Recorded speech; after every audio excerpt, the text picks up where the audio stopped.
What's up, everybody? Welcome to the pit. Today we are going to be working our back, but this video is going to concentrate on trap. Said there was a trap video coming out. This is it. But I want to talk to you a little bit about traps. More specifically, the exercises that I use and the exercises that you can use. All right, and I hope everybody knows that this is the first exercise I'm going to mention, period. The deadlift. The deadlift is probably the single best exercise for your back there is.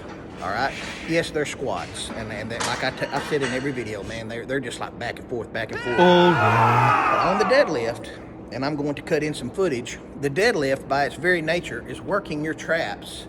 As you're bent over and your arms are acting like hooks and you're gripping that weight, you're supporting that weight the entire time you're lifting. I mean, it's just hanging off of you. Something has to support them. Your traps, I'm telling you, you are using your traps a great deal to support the deadlift. Listen, have you ever seen anybody with a damn good deadlift with little traps? Think about that. All right, first exercise we're going to be touching on is the barbell row. Now, the barbell row works far more muscles than just your traps, okay? And it targets the middle and lower traps, all right? But it also targets your lats, it also targets your rear delts, and other little stabilizer muscles throughout your back, okay? This is going to be kind of the standard barbell row. Weight starts on the ground. Bring it up to your midsection. It has to touch your stomach, just below your sternum. I'll show you. You can use an undergrip or an overgrip, not an over-undergrip. The undergrip allows you to activate more of your bicep, but as the weight progressively gets heavier and heavier and heavier, as you get stronger, that kind of weight on your bicep tendons might not be the best idea, so you might want to turn your wrists over. It's just a decision you're going to have to make.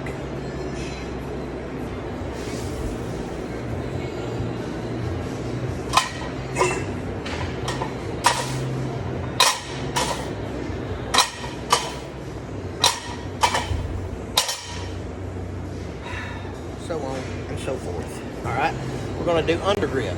All right, and I want you to notice the difference in the elbow position from the overgrip to the undergrip. And I may turn the angle of the bar and do it that way, and you can see what changes. You be the judge of what you like.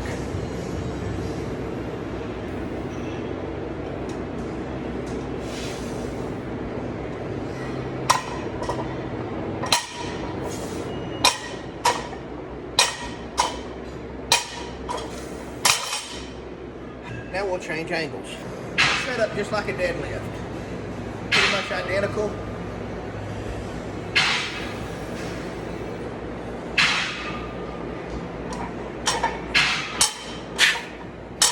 Yeah, baby. Lightweight, baby. Lightweight.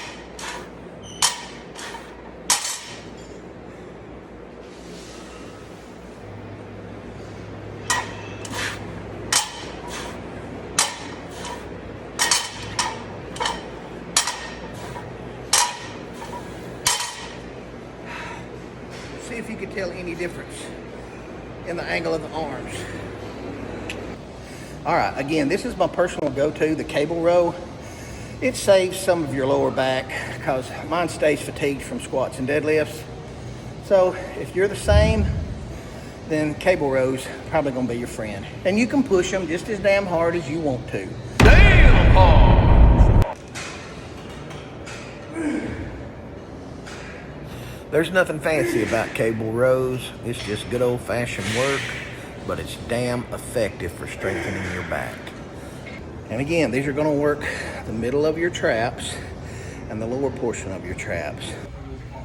All right, we're going to go back in the graveyard for this exercise, but it will give you some pretty good swole.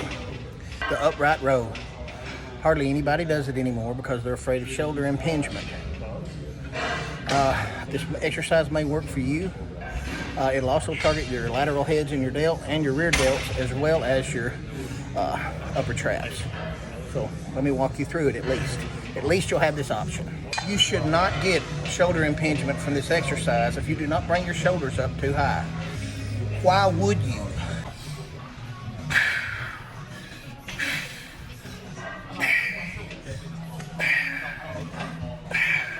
All right, the people that are worried about shoulder impingement, you get impingement by bringing your shoulder past this point.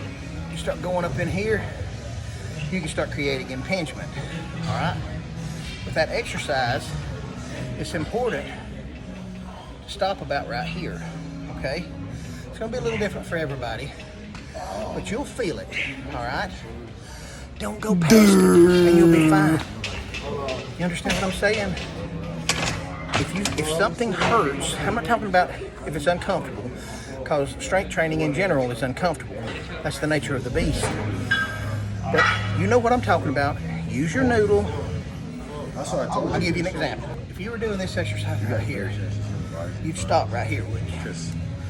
Be like this. So like, what about sidewalks? You wouldn't purposely go, ooh, bring it up to there, now would you? Why? First off, you look like a damn idiot. Second of all, you'd be creating shoulder impingement. All right? That's why these upright rows got a bad name. People doing the exercise incorrectly. All right? They can be useful. They may be for you, they may not be for you, but now you know. All right, while we're here in this rack, I might as well show you the barbell shrug. Now, I did a video on the barbell shrug not long ago. Look it up. It's kind of funny. I think I've already mentioned that. But look it up anyway. Look it up twice. All right? Share, subscribe, and like. Tell all your friends. Anyway, this is a pretty standard, straightforward exercise. Get it here. In my opinion, women are going to like it more than men because, you know, it hits you in the junk. Sorry. All right, so you kind of want to lean forward a little bit and you just bring it up. Now look, some people, and I've not been known to do it, say try to touch your ears with your traps. Well, I do better when I lean my head forward because my neck's in my way now. My traps have gotten big enough to where I can't actually get the full range of movement of my traps, or at least the full range of movement that my traps are capable of because my head's in the way. So lean your head forward, your position, and do that. You see that? Versus this.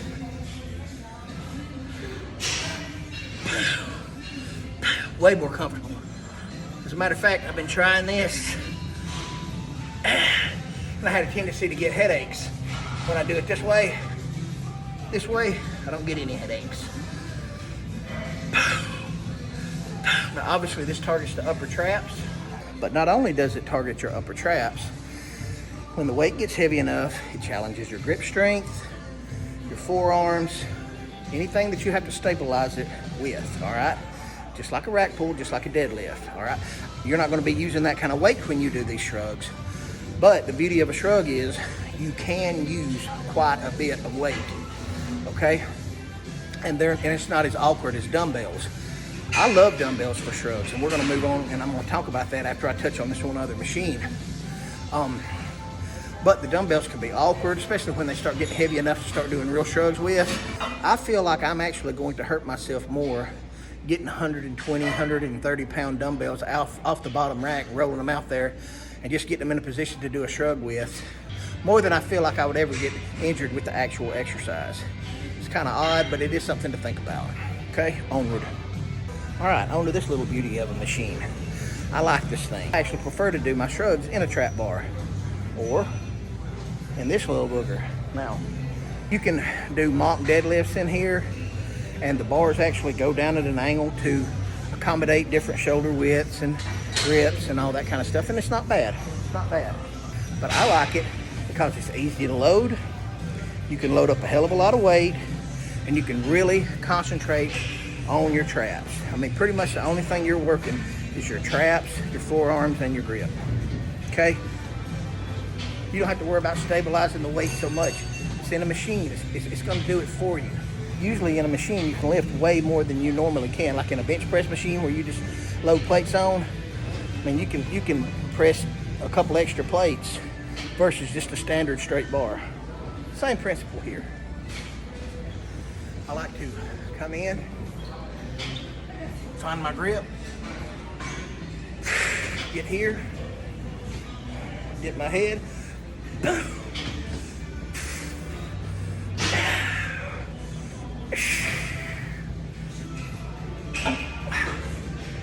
look from the back.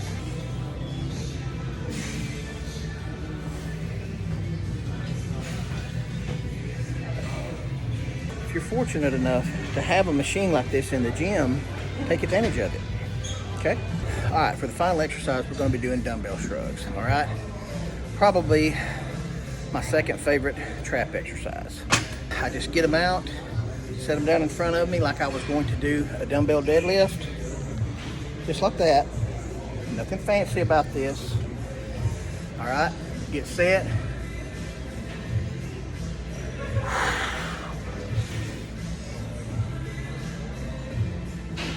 And up you go. Tuck my head.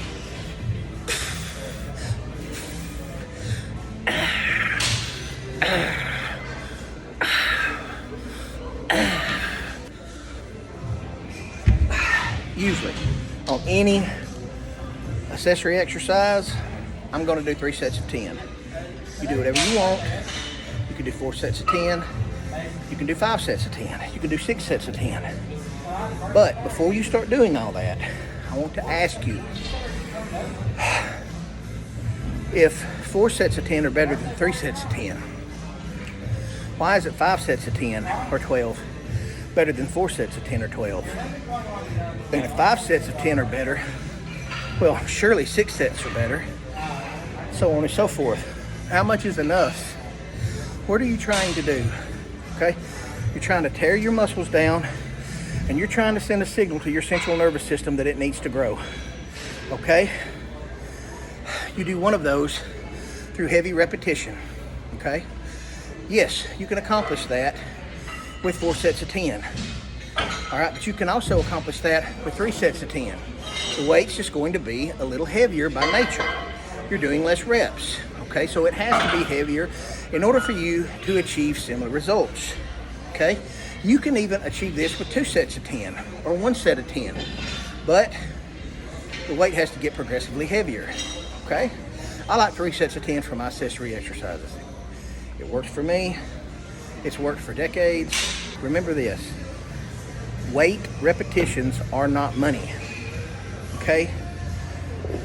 More is not always better, okay?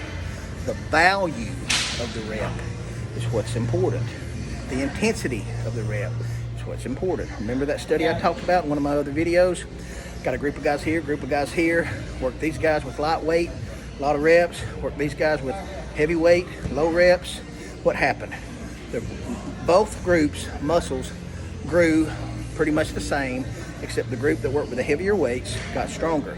Okay, they had to work more intense, with more intensity to make that happen, but they got stronger as an additional benefit to the identical muscle growth between both groups. Don't forget that, okay?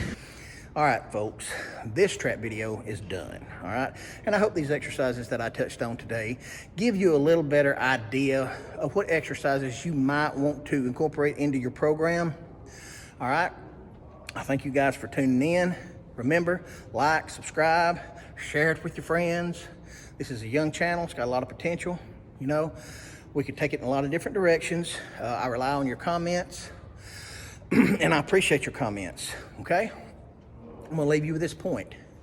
Just because you run into something hard, something scary in life, something that makes you want to turn tail and run, doesn't mean you should. That's exactly the opposite of what you should do. All right? Clench your fists up, go over there, whoop its ass. Learn everything you can from that situation and move on. Okay? And always remember, never be afraid to get in the pit!